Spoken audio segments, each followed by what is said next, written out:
He walked into America's friendliest studio expecting soft sunlight and softer questions. Michael Strahan planned a cordial morning chat. Prince Harry expected applause. What followed began as small talk, sharpened into sparring, and ended with a chill that even the studio lights couldn't warm. By breakfast, millions were asking the same thing. Who really lost control? Times Square's daylight slid down the glass of Studio A, pooling on the polished floor like a second sky.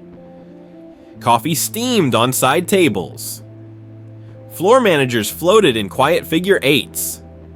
Michael Strahan skimmed his cards, steady, unhurried, then looked into camera 3 as the tally light blinked red. "Good morning, America," he said with that easy baritone. "We're joined today by Prince Harry, the Duke of Sussex, to talk new projects, life in California, and a whole lot more. Your Highness, welcome." Harry settled into the chair in a midnight jacket, no tie, black shirt buttoned just so. The smile he gave would photograph beautifully. In person, it carried the faint impatience of a man unused to waiting. "Thanks, Michael. I'm sure the questions will be thoughtful." A courtesy laugh rippled from the risers. Michael nodded. "Let's start with the work. Your production slate, new docuseries, new partnerships. What's the mission?" Harry's shrug was polished. "Simple. Cut through the noise and present the truth. Our truth tends to be more accurate than the myths others recycle." "When you say noise," Michael asked, "do you mean tabloids, the palace, or all of the above?" "Any machine that extracts and sells people," Harry said. "Some wear press badges, some wear medals." "Understood." Michael kept the tone warm. "And life here? Routine? Family? The school run? How's California treating you?" "I don't really do routine," Harry replied, lips tightening into an almost smile. "We build, not settle. Plan, not drift." "Fair." Michael flipped a card. "You've said stepping back from royal duties was about privacy and peace. Since then, there have been bestsellers, documentaries, major interviews. Folks at home write and asking if that feels contradictory." "Not contradiction, control," Harry said, reclining. "When I speak, it's called contradictory. When institutions brief, it's called history. That's the difference." A soft murmur rolled through the audience. Michael let it pass. "Because you mentioned control, headlines say you pushed for a significantly higher renewal for the next season of your series. Want to address that?" Harry's eyes flashed without quite hardening. "Men negotiate and they're decisive. I negotiate and it's news. The story isn't the number, Michael, it's my surname." "Would you want to be transparent for viewers?" Michael tried. "Transparency is a sponsor's hobby," Harry said, clipped. "I make content." Michael set the card down. "Family then, only what? But you're comfortable with. Your father, your brother." "My family isn't a ratings infographic," Harry cut in. "Who calls whom and when is not morning entertainment." "I respect that," Michael said, unfazed. "People also ask about reconciliation. Is there a path?" "Reconciliation begins with honesty, not press releases," Harry said. "If that exists, doors open. If not, they don't." "Some would say you still benefit from the crown you criticize," Michael offered gently. "Visibility, introductions, doors that open because of a title." "The title didn't create my value, so no," Harry replied, a cool half smile returning.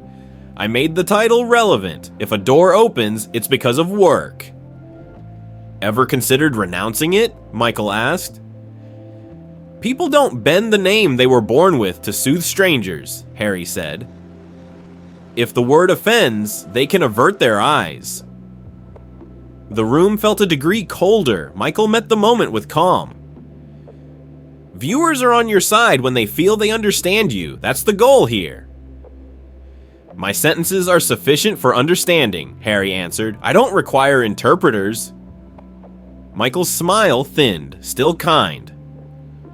"All right, what was hardest about royal life?" "Acting," Harry said instantly. "Constantly, not only on balconies, in hallways." "And your struggle with the press?" Michael asked. "Critics say the conflict also benefits your projects." "The hunted breathing doesn't justify the hunter," Harry replied. "If oxygen feeds obsession, blame the obsession." Pens paused above notepads. Michael inclined his head. "There's also tone. Some viewers say you can sound above it all. People who hear above might be listening from below, Harry said, voice velvet over stone. My height is their expectation problem. A sharp inhale came from somewhere off camera. Michael kept his cadence even. Private life, your marriage, separate travel, different calendars, rumors swirl. Any comment? Rumor is the cheap substitute for reality, Harry said, smile cooling. We produce reality, others produce rumor. So the line is that privacy is private, Harry cut him off. Curiosity isn't a credential. Michael absorbed the elbow and pivoted. Storytelling then, themes this season. Power, cost, freedom, Harry said smoothly. Voices that were lowered, raised in monarchy. Michael asked softly, and your role in that? Age is not a virtue, Harry answered. 1,000 years makes something old, not right. The crackle reached the rafters. Michael didn't paper over it. Viewers love accountability too. Any moment you'd handle differently, a sentence you'd phrase with more grace. Harry looked directly into camera 3. If anything, I'd have spoken faster. Patience gets misread as permission. Maybe, Michael said, a hint of steel under the velvet. Or maybe patience invites understanding. He turned to the lens. Quick break. When we return, we'll get specific security timelines and where privacy ends and public responsibility begins. Music rose. Crew flowed. A makeup brush hovered. Harry declined with a flick of his fingers. Michael drank water. Cards untouched now. Everyone in Studio A felt it. The first block had been polite. The next would not be. The red light blinked back on. Welcome back, Michael said, posture a notch straighter. Let's talk clarity. The New York Chase police statements didn't fully match your account. Viewers want help reconciling that. Harry's jaw feathered, then stilled. People who read reports think they've lived the night. I lived it. They skimmed it. Understood, Michael said. One more. You say private life, yet you choose the biggest stages. Where for you does privacy end and responsibility to the public begin? Harry's smile returned, colder now. Where I decide, that's the point of agency. The audience didn't breathe. Michael set his cards aside. They were done being useful. The second block opened under brighter lights, but the mood in Studio A was already shifting. The warmth that usually hummed through Good Morning America had curdled into a quiet unease, like static before a storm. Producers leaned forward in the control room, fingers hovering over talkback buttons, but no one dared interrupt. This was live TV gold if it didn't completely collapse. Michael Strahan's smile held, though his jaw had stiffened almost imperceptibly. So Harry, he began smoothly, you've spoken often about mental health, resilience, and redefining manhood in the modern age. It's powerful, but some critics suggest your delivery comes across combative. Do you see yourself as misunderstood? Harry leaned back in his chair, one arm stretched across the armrest like a king surveying a throne room. If people misunderstand me, that's their limitation, not mine. I speak clearly. If they hear hostility, maybe that's because they're used to being coddled. A faint murmur rippled across the audience seats. Michael's nod was slow, measured. Some would say tone is as important as content. The way people hear you determines whether your message lands. Harry's smirk flickered. You know, Michael, it's amusing. When my brother speaks, he's called diplomatic. When I speak, I'm labeled angry. Same words, different names. That tells you all you need to know about bias. Michael stayed calm, flipping to another card, but not breaking eye contact. Speaking of your brother, Prince William, many wonder if the two of you will ever find common ground again. Is reconciliation possible? Harry's eyes narrowed just slightly. Reconciliation implies equality. William was always treated like the finished product. I was the spare part. If people expect me to bow and scrape my way back into his good graces, they'll be waiting forever. The crowd gasped softly. Michael let the silence breathe for a beat before replying. That's a strong statement, but don't you think as brothers, there's value in meeting halfway? Harry laughed, short and joyless. Halfway. Tell me, Michael, if you were told since birth that your role was to be expendable, insurance policy, backup, body in waiting, would you meet halfway? Or would you finally step off the chessboard and play your own game? The air grew thick. Michael nodded once, keeping his tone even. I think viewers can empathize with the feeling of being overshadowed, but some might say you've spent years reminding the world of that pain instead of moving past it. Harry tilted his head, lips curling in something halfway between amusement and disdain. Moving past is what people tell you to do when they don't want to hear the truth anymore. My truth doesn't expire because others are bored of it. The audience shifted uncomfortably. The control room buzzed with nervous whispers. Michael pressed on, his voice calm, professional. Fair enough.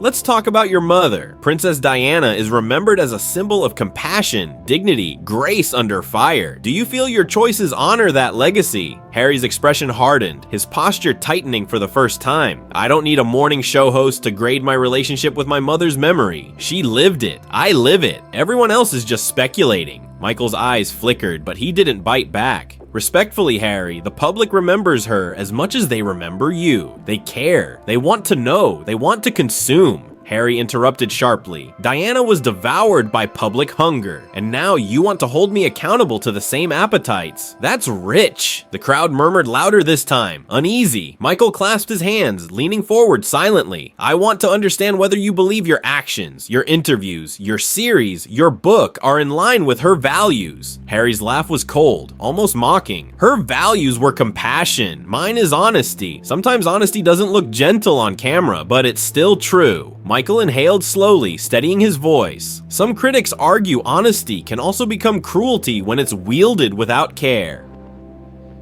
Do you worry that in telling your story, you've hurt the very people you claim to love?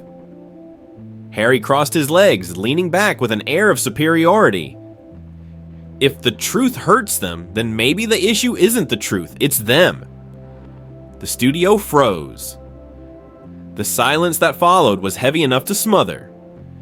Michael's lips pressed into a faint line before he spoke again. Let's turn to your father then, King Charles. Harry cut him off with a derisive snort. King Charles.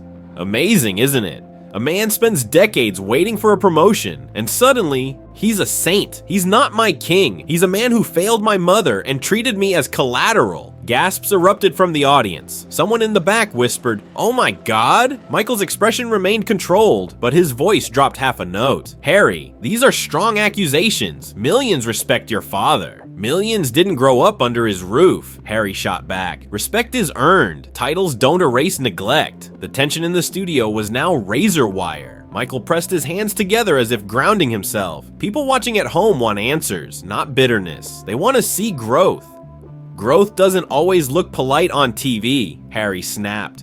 Maybe Americans want their royals packaged like Hallmark movies. Sorry to disappoint. Michael's patience was fraying, though he hid it well. His eyes flicked briefly to the producer through the glass. A signal passed between them. Hold steady. He leaned forward, voice gentle but unyielding. You came here today to promote your work, and we want to hear about it. But do you understand how your words here might overshadow that? Harry gave a thin smile. If people are more interested in my family drama than my projects, that's on them. Or maybe it's on you for asking the wrong questions. Michael let that land. The silence afterward wasn't empty. It was heavy, dangerous. A storm cloud suspended above the studio, waiting to break. He adjusted his tie, his voice calm but firmer now. We'll continue this conversation after the break. Stay with us. The cameras faded to commercial. Crew members exhaled sharply, some muttering under their breath. Harry sipped his water, smug satisfaction written across his face. Michael sat perfectly still, eyes locked on the cards in his hand, though he hadn't read from them in minutes. Everyone in the studio knew it. The interview had crossed a line, and the next block would decide whether it spiraled beyond repair. The third block began with tighter camera angles, as if even the production team sensed the danger of wide shots. The audience sat stiffly, their usual smiles replaced by cautious silence.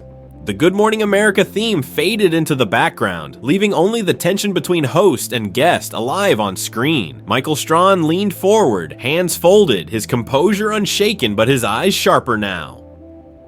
Welcome back. We've been having a candid conversation with Prince Harry. Let's go deeper into something you've raised before, security. You've spoken about fears for your family's safety. Many viewers empathize, but others wonder, with millions in deals and contracts, do you think it's fair to expect the British taxpayer or anyone to foot that bill? Harry tilted his head, his lips twitching into a smirk that felt less amused and more dismissive. Fair? Let me ask you, Michael, do you ask CEOs or athletes about who pays for their security, or just me because of the title you all obsess over? Michael remained calm. I think people ask because the monarchy is publicly funded. That context matters. Harry scoffed, leaning back in his chair. Context, right? My safety isn't a public vote, Michael. It's a necessity. The fact people question it shows how little they understand about the threats I face. You've said the threats are real, Michael acknowledged, voice smooth. But but transparency helps viewers trust you. They want to know the difference between security and privilege. Harry's smile cooled. Transparency is what the tabloids weaponize. I'm not handing them ammunition. The control room buzzed nervously. Producers gestured for Michael to move on, but he ignored them. He wasn't rattled, he was resolute. Let's talk about legacy, Michael said. You and Meghan stepped away to build a new life. Do you think history will remember that as an act of courage or an act of abandonment? Harry's jaw tightened. History will remember it as survival, and anyone who calls it abandonment clearly wasn't in the crosshairs like we were. Some, Michael pressed gently, would argue that abandoning duties also meant abandoning responsibilities. People who looked up to you as symbols of service felt betrayed. Harry laughed, sharp and joyless. Symbols of service. That's what the firm sells to keep the lights on. I'm not a mascot, Michael. I'm a man. I don't exist to make strangers feel patriotic. The audience gasped again. Michael's tone dipped lower, steadier. You understand why people feel connected. They grew up watching you. They mourned with you when your mother passed. They want to believe in you. Harry leaned forward at last, eyes narrowing. They didn't walk behind her coffin with cameras inches from their faces. They didn't hear the cheers and jeers mixing like poison in the air. If they wanted to believe in me, they should have believed I deserve peace. They didn't. They consume me, and they'll keep consuming until I shut the door. Michael's lips parted slightly, but he said nothing for a beat. The silence was deafening. When he did speak, his voice was calm but deliberate. Harry, do you think maybe, just maybe, you've let anger define too much of your story? Harry's smirk returned. Anger? No. Anger is what people accuse you of when you refuse to keep smiling through disrespect. I'm not angry. I'm awake. A murmur spread across the risers. A woman in the front row shook her head, whispering to the man beside her. The cameras caught it briefly before cutting back. Michael inhaled deeply. You've said before that you want to build bridges, yet today, much of what you're saying feels like you're burning them. Do you see that contradiction? Harry tilted his chin, defiant. Sometimes burning a bridge is the only way to prove it leads nowhere worth going. The line was sharp, rehearsed. Almost. Michael absorbed it, his hands tightening slightly before relaxing. What about your grandmother, the late Queen Elizabeth? Many viewers felt she embodied duty. Do you believe you honored her example? For the first time, Harry's smile turned mocking. She embodied endurance, not duty, staying silent while tradition suffocated everyone around her. If that's honor, then maybe honor isn't worth much. The audience audibly gasped this time. Someone muttered, "Wow." Michael's eyes flickered with something colder now. He steadied himself, but his voice cut lower. Harry, millions adored your grandmother. Those words are painful for them to hear. Maybe the truth should be painful, Harry shot back. Fairy tales are comfortable lies. I'm not here to comfort anyone. The silence was jagged, dangerous. The tension between the two men had gone from sparring to something heavier, like a courtroom where a verdict was imminent. Michael straightened in his chair, his patience stretched thin. We've talked about your father, your brother, your grandmother, but let me ask, are you proud of the way you've handled this chapter of your life? Harry didn't blink. I'm proud I didn't break. I'm proud I didn't let them bury me under their institution. If the world doesn't like my methods, that's their problem, not mine.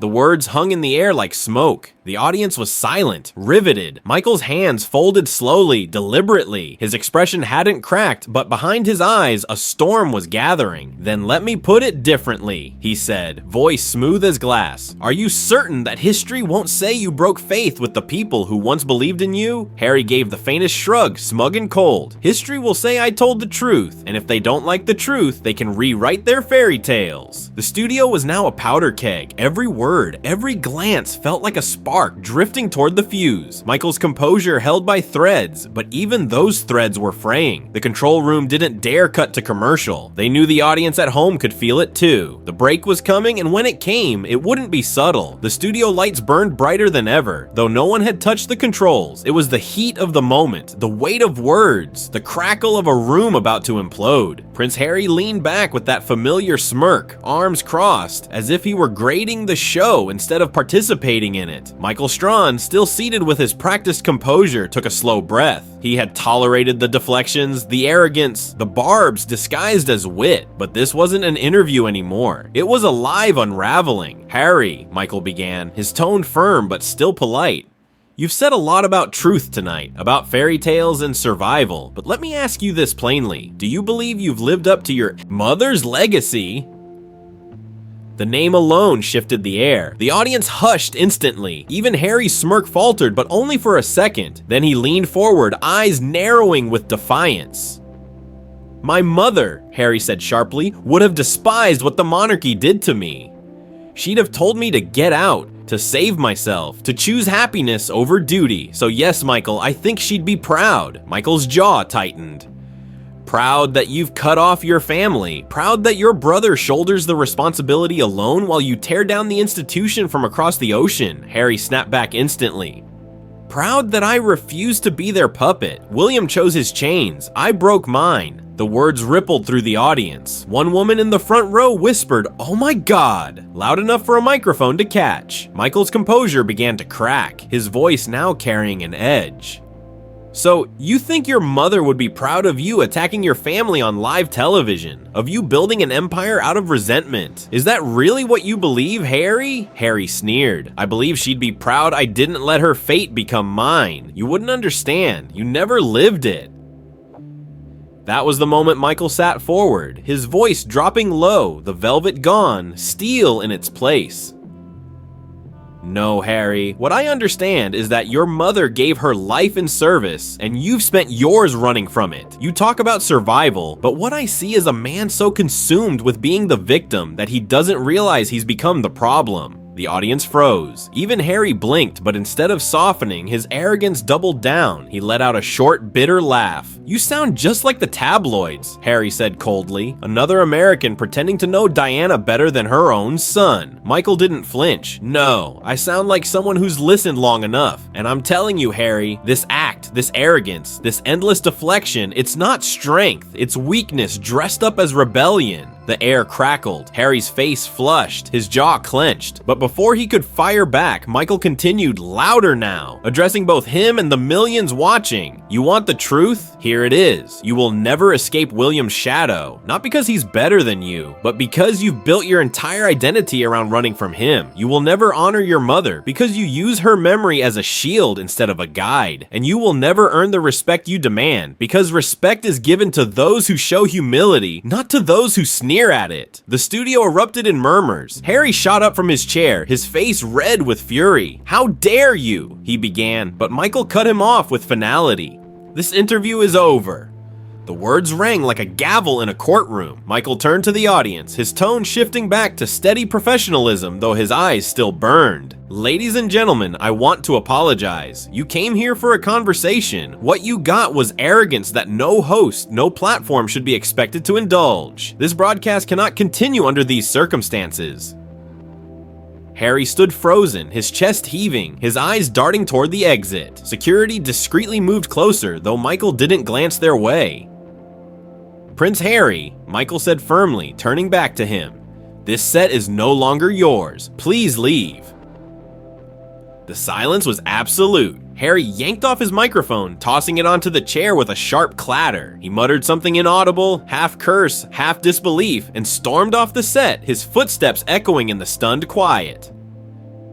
Michael straightened his notes, smoothed his tie, and looked directly into the camera. His voice was calm now, the storm behind him. This is live television, he said simply, and sometimes the truth doesn't just reveal itself, it forces its way out. We'll be right back. The screen faded to commercial, but the clip was already destined to ricochet across every platform within minutes. Prince Harry had wanted control. What he left behind was chaos, and the man who had endured enough finally drew the line. If you enjoyed this dramatic story, don't forget to hit the like button and subscribe to our channel for more explosive interviews and untold stories. Drop a comment below and let us know what you think.